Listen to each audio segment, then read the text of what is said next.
Welcome back, everyone, to another episode of College Hockey Talk. On today's podcast, we have NCAA champion from the Minnesota Duluth Bulldogs and draft pick of the Philadelphia Flyers, Noah Cates. Welcome to the podcast, Noah, and how's everything going?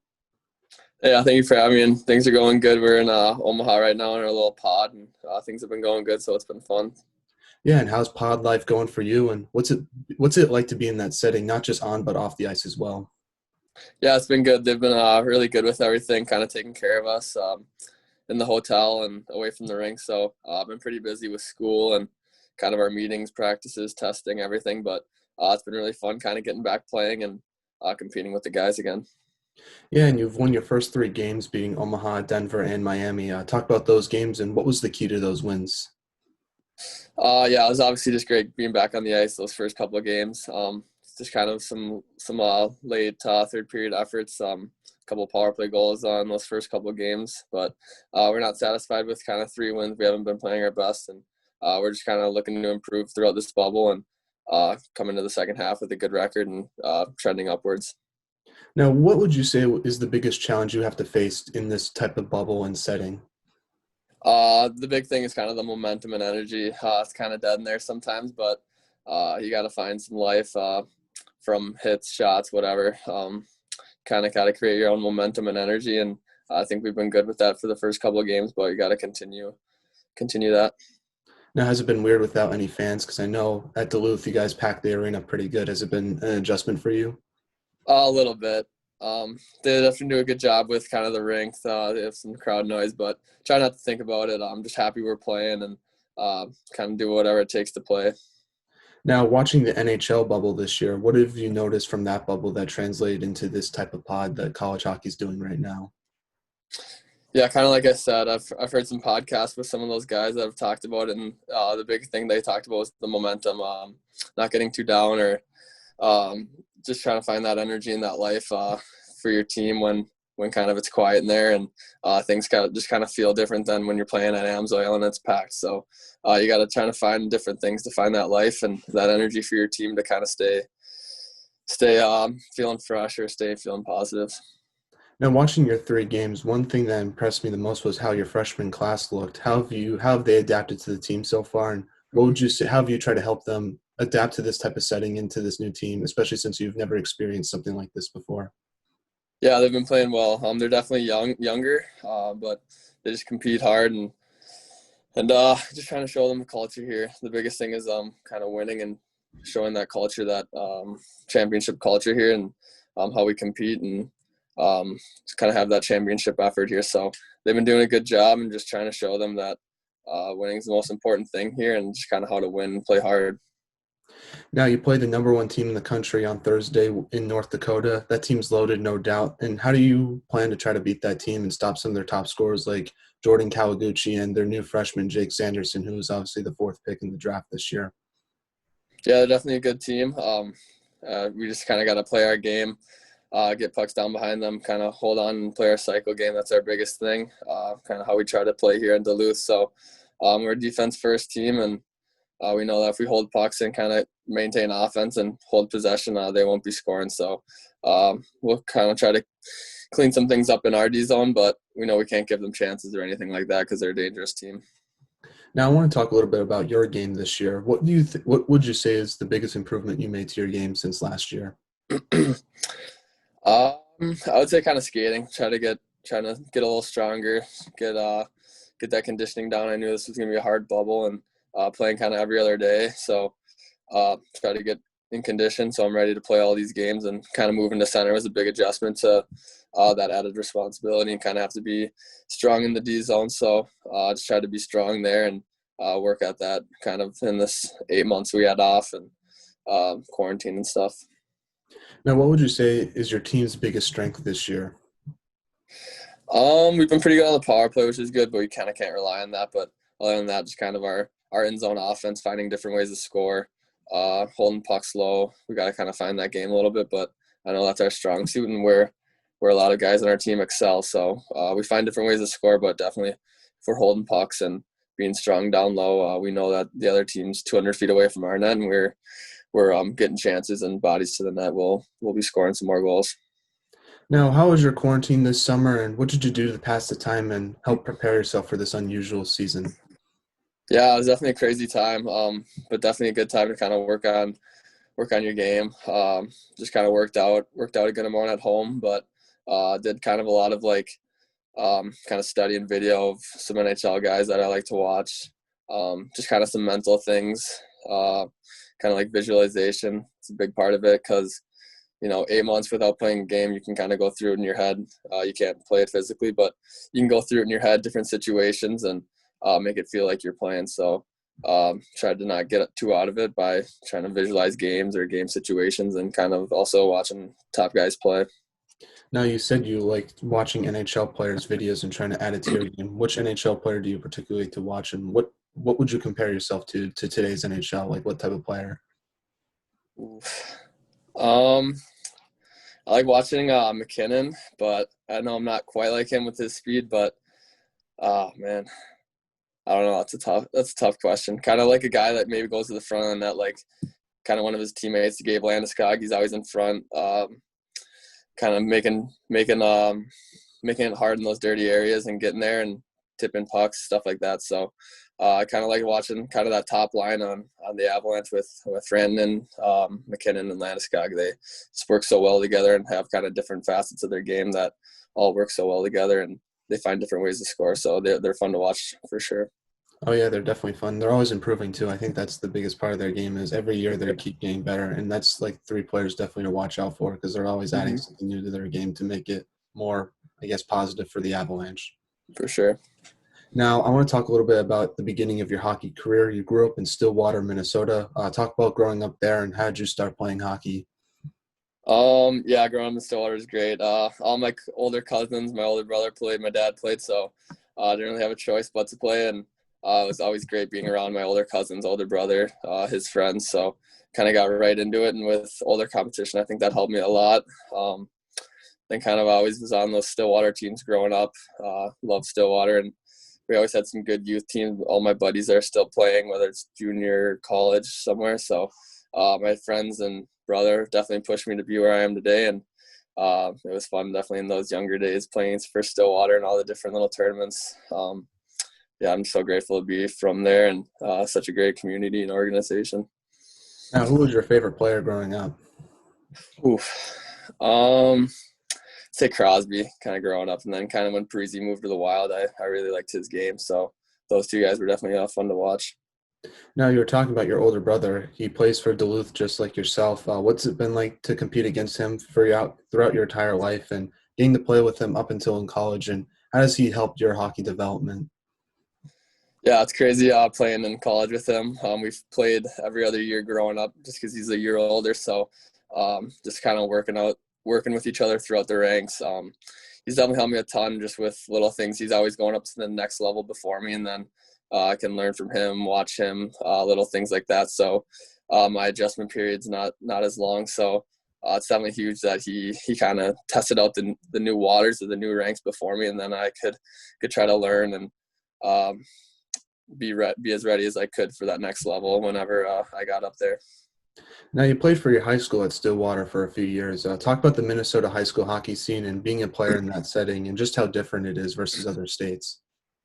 Yeah, it's crazy. It was the greatest 3 years of my life playing for Stillwater with my best friends. Still my best friends to this day. I mean, some of our teams had 5, 6 Division I college hockey players. So I know a lot of teams in Minnesota have college hockey players that I'm playing with and against today. So it's such a great league, and I definitely wouldn't be where I am today without kind of those guys and playing in that league and getting better.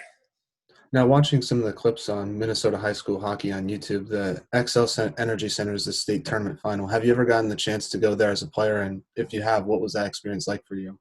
Yep, I went my junior year. We got fourth in state that year, but we had such a good team. So that was probably one of the greatest experiences of my young hockey career. Just with your best friends playing in the tourney, some you dreamed about as a kid with all those guys, guys you've played with for the past 5, 6 years, where you're kind of working and building towards that goal, and you finally make it there. And playing in front of 18,000 fans at that age was something I'll never forget, and it was the greatest week of my life for sure. Now, you then went on to play juniors for the Omaha Lancers. Talk about that experience and how did you get the opportunity to play in the USHL?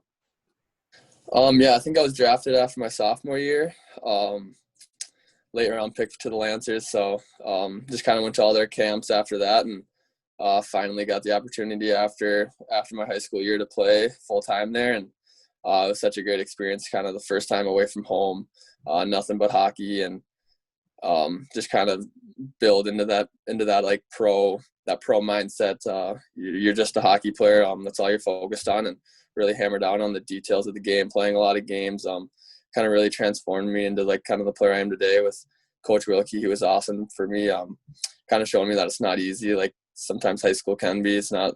You're not the guy all the time. You got to kind of be a team guy and have a team first mentality, and really showed and helped me out to kind of get here to Duluth and have success here. Yeah, and how did that experience help prepare you for college hockey, especially this year, since in juniors you're playing every other day, and now you're in the pod and you're playing every other day? Did that junior experience help you a little bit for this year as well? Yeah, for sure. You're playing a ton of games in junior, so you got to kind of always be ready. And I was in great shape that year from Coach Wilkie. If you've ever heard any stories about him and his practices, but I was in great shape and kind of used that in the quarantine and while we were getting ready for the pod to get ready, made sure I was in shape and skating a lot. But yeah, junior was just an awesome experience to get me ready for college and kind of the preparation you need to have before every game, getting ready for different opponents, and kind of the video that needs to be done to be ready and have success at this level. Now, like I mentioned earlier, you were drafted by the Philadelphia Flyers in the fifth round. Talk about your draft day experience and how did you find out you were going to Philadelphia? I just kind of stayed at home with some friends and family. I got a call from my agent who was there and said I was taken by the Philadelphia Flyers, and obviously just super excited and was with my family and friends. So got some calls later from their GMs, coaches, everyone that was just congratulating me and excited for the experience and kind of the camps ahead. Yeah, and talk a little bit more about those development camps, getting to play with some top prospects like Joel Farabee and Cam York. And what was the coolest thing you got to do when you were in Philly for those weeks? Um, yeah, definitely those guys and being around those guys for a week is awesome. Some older guys that are playing currently. We're at my first camps, and they're unbelievable players and talents to watch. But not really a fun thing. But one thing that we did at the development camp was a military boot camp. So we were on the beach running, carrying these heavy like kind of uh, dummies, and it was the craziest experience of my life. We did it for 2 years and then we stopped, but it was just a different experience and something I'll never forget for sure. Now, you got to play with Nolan Patrick in one of those development camps. He was obviously the second overall pick the year you were drafted. What was it like to see him play in that development camp and just getting to play with a top prospect like that? Yeah, he was around actually that first. He was only at the first year and he was hurt, so he didn't skate, but you could just tell he was a professional. He seemed just way older and just kind of beyond his years. He didn't skate, but he was just definitely like a pro to be around and like was ready for the NHL. So for a high school guy to be around that was definitely an eye opener and something I'll never forget. Kind of hanging around him for that week. Now, I don't know if you've ever heard any stories about Philadelphia sports, but the fans can be pretty ruthless sometimes. How are you going to prepare for that when you sign your first contract in a few years? Just try to give them 100% every time. I think that's all a fan asks for is your full effort, and that's kind of my game and what I give every time I'm step on the ice. Now, switching over to college hockey, I want to talk to you about your recruiting process and what made you want to choose Minnesota Duluth because I was reading up that your uncle played there as well. Yeah, actually, my uncle played for the Gophers at Minnesota, so um, kind of getting offers from Minnesota teams. Never really thought Duluth, honestly, but uh, just kind of the culture here, the winning attitude.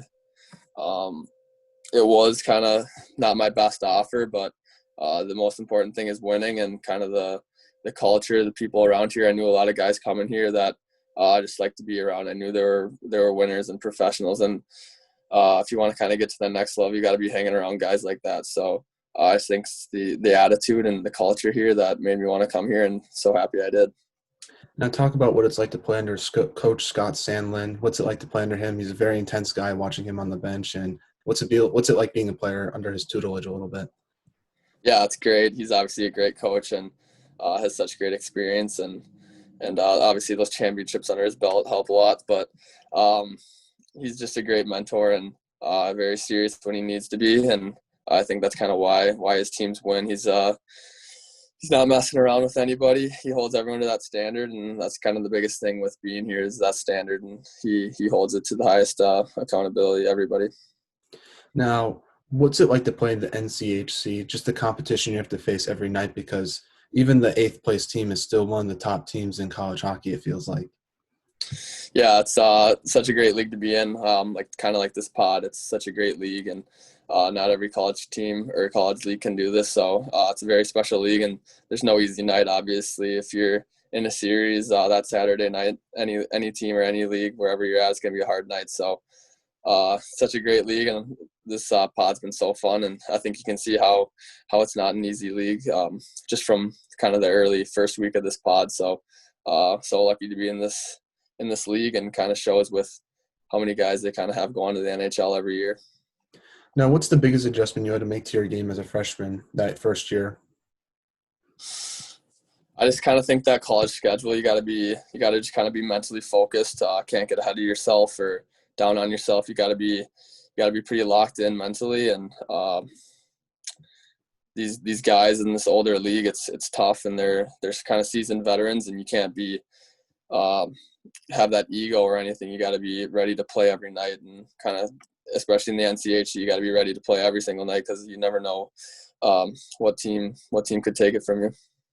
Now, your freshman year, you obviously won the national championship. At what point during that season did you realize your team was capable of winning another national championship, especially since you guys won the previous year?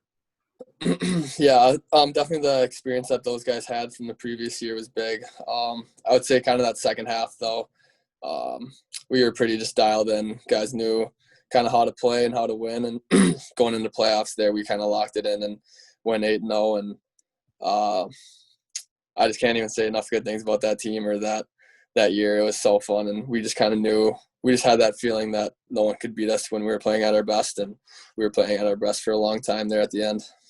Yeah, and before the tournament, you won the NCHC Frozen Faceoff. Talk about winning that conference tournament and beating St. Cloud State in overtime.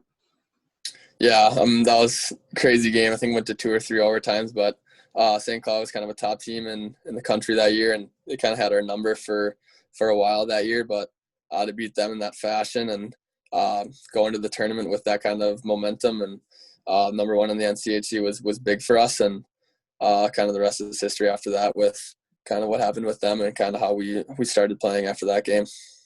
Yeah, and the atmosphere at the Xcel Energy Center, that game was pretty massive. Well, how did it compare to the high school hockey tournament you played your junior year versus the college setting you had your freshman year? I would say kind of the tournament was a little bit crazier, but maybe if North Dakota was in the NCHC tournament, there would have been a little louder. But obviously, we have some great fans. St. Cloud has some great fans, but I just remember the tourney being so loud, and obviously, kind of the excitement when you're that young, as a junior in high school, with your whole student section there is kind of hard to forget. You then went on to beat Bowling Green and Quinnipiac in the NCAA regionals. What do you remember from those two games, especially that Bowling Green game, since you guys almost lost, and then you eventually found a way to beat them in overtime? Yeah, I just kind of found a way to win. They were a tough team, played hard, and kind of a lucky goal late in the third brought us to OT, and then Park McKay, our captain, can't say enough good things about him. Just found a way in overtime. So what a special player he was, and what a tournament he had for us. But that was big, and that kind of just showed how close it is to being done, how close you are to kind of having that season be over, and how lucky we were to kind of get through that one and then kind of take over the rest of the tournament from there. And what was your Frozen Four experience like, not just on but off the ice as well? I've been to a Frozen Four in Boston. It was pretty cool, the whole pep band, and then just the whole scenery as well. What was it like being a player in that setting and just being in Buffalo for those few days? Yeah, it was special for sure. Kind of how professional it was. All the media, all the different little things that they had at the rink was so fun to be around, and just kind of the hype and the excitement from the fans, and our band busting out there 20 some hours was so special, and just kind of shows how college hockey is and how great it is, and it was just the most fun I've had playing for those couple of days in that weekend, and it was awesome. You beat Providence in the semifinals. They basically were kind of the Cinderella team of that tournament that year. What challenges did they bring in? How did you eventually just destroy them that entire game? Because you kind of dominated the play, especially Hunter Shepard. Yeah, Shep was huge for us, but they had kind of a late 5-on-3 that we killed off, and that kind of took the momentum from them. But they had some skilled guys. They had some high end scorers that were kind of tough to play against. But when we found our game and when we're in the O zone and kind of cycling on teams, I didn't think anyone had a chance against us that year. You then played UMass in the final. You dominated that game. You shut down their best player in Cale Makar. How did you shut him down? Because he was obviously one of the top players in college hockey, winning the Hobie Baker. And what would you say was the key to winning that particular game? Yeah, we just kind of had that puck support everywhere. We were just on pucks so hard. We made it hard for them. We didn't give their D much time, and our D around their forwards didn't give them much time either. That game, I don't think anyone could have beat us that game. We were so locked in and ready to go, and guys were just hungry for that national championship. And if you watch that game, I don't think they had a sniff. So we were just locked in, and we just wanted it more than them, I think. Now, what emotions were you feeling after winning your first national championship as a freshman? Oh, I was just so grateful. Just kind of brought me back to everything that you've done to get to that point, and what your parents have done, what I've done with my brother, and kind of everything he's done for me. And it was just kind of everything racing through your head to how you got to that point, and it was just so special to share it with my family and friends there. Now, speaking of this past year, what was it like being a defending national champion and trying to face everyone's best and being kind of a Goliath and not sort of a David in college hockey? Yeah, kind of we had some struggles maybe early on because we were getting everyone's best game, and you kind of got to be ready for that in college hockey and especially in the NCHC. But having kind of the top player in college hockey, one of the best goalies in college hockey history, was great for us, and we had a good team, and kind of wish we could have played it out to see how it would have ended. Yeah, you had the Hobie Baker Award winner and Scott Perunovich. Talk about what it was like to play with him and being his teammate and what made him so special on the ice. Yeah, it was awesome playing with him. Kind of on that power play, he was so good, but he's just so deceptive, so smart. Kind of makes guys miss, and then he'll exploit any space he's given. So he's such a special player, and can't wait to watch him at the next level because I know he can do the same thing. It's just crazy to me because if you look at his stats, you would think he's like an offensive player, but no, he's a defenseman, which I find pretty incredible how he can do so well on both ends of the ice. Yeah, for sure, he's so special, and doesn't give up much defensively either. So that's a big part of it, and for his game moving on. And like I said, I'm excited to watch him at the next level, and it was so fun playing with him. Now, your season got shut down last year due to COVID. What was your reaction when you heard that news, and how did you find out? Um, yeah, it was pretty devastating, but I found out just kind of from our team meeting right before we were supposed to play Miami for our first kind of playoff game, and it was obviously devastating with kind of the older guys on that team that could have went to, what was it, all four Frozen Fours. Our senior class was so special, and with Hunter Shepard could have made college hockey history that year, and just kind of how big of a legend he was could have just grown. But it was kind of devastating for those guys and some of the other guys that aren't playing now with their last year and their last game of college hockey, not knowing that it was the week before. So obviously, it just kind of sucks not playing it out and seeing how it would have ended on its own. Now, on a more positive note, you were named captain of the team this year. How does it feel to be captain, and what type of leadership do you want to bring to this Bulldogs team? Yeah, it's obviously a huge honor with the guys that have been captain before me. I just kind of want to show these younger guys kind of what it takes to be a Bulldog, the hard work it takes, and the dedication you need to be good at this level. Not going to say too much, but kind of have good guys around me that'll say some more things, but kind of more of leader by action and kind of how we need to play and how hard it is to be good at this level. Now, you lost a lot of key players last year, like Hunter Shepard and Scott Perunovich. How do you try to replace what they brought on the ice to this year's team, especially with the freshman classes? You guys got a very good recruiting class, but they're also very young and kind of inexperienced, some would say. Yeah, like I was saying, just kind of try to show them how to play, how hard it is at this level, and kind of how how dialed in you need to be. But also just kind of guys that have been around, learning from those guys. That's kind of the biggest thing here is kind of learning from the older guys, taking it and taking the wins, the losses, and just learning from it. So I think this year, especially with our younger guys, we got to learn from everything and wins, losses, no matter what it is, just build and get better from it. So I think we've done that pretty early on here, and we kind of need to continue doing that in this pod, especially just kind of with it being a shortened season. Now we're now in the non-hockey segment of the podcast. My first one is, what's your what type of music do you like to listen to before a game? I like some like kind of hip hop. Like any go-to artist or song, I guess? I like Post Malone and Paranoid's kind of my go-to song by him. Nice. Now, who is the funniest teammate you have at Duluth? Nick Swaney. Now, who has the best style on the team? Ooh. I'll go with Kobe Bender. Now, if you could have lunch with anyone in the world, who would it be and why? Probably Connor McDavid. Just kind of being the best NHL player out there, and just want to learn from him and see kind of what he's like and how he conducts himself. Now, last non-hockey question is, what is your biggest pet peeve? Biggest pet peeve is dirty dishes. I can agree with you on that. Now, back to some hockey questions before we let you go. What advice would you give a younger hockey player trying to pursue Division I college hockey? Ooh, kind of the typical, just have fun. You're at your best when you're having fun, and just be a good teammate, because that's such a big thing with some young kids. They just want all the success from themselves, but if you kind of have a good team, the biggest thing is being a good teammate and having a good team that'll bring success for all of your entire team. So a lot of guys just kind of want it for themselves, but I wouldn't be where I'm at without my brother, my other teammates that are at the Division I level. They help me grow a ton. Now, what should I do better as an interviewer to improve and make this podcast better? I think you're pretty good. Good questions, good variety. I don't know. No, you're pretty good. Thank you. I appreciate it. Now, is there any shout-outs you'd like to give to any of your teammates, friends, or family members? I'll give a quick shout out to my buddy Luke Manning at the Air Force, my buddy TJ Sagasor at Eau Claire.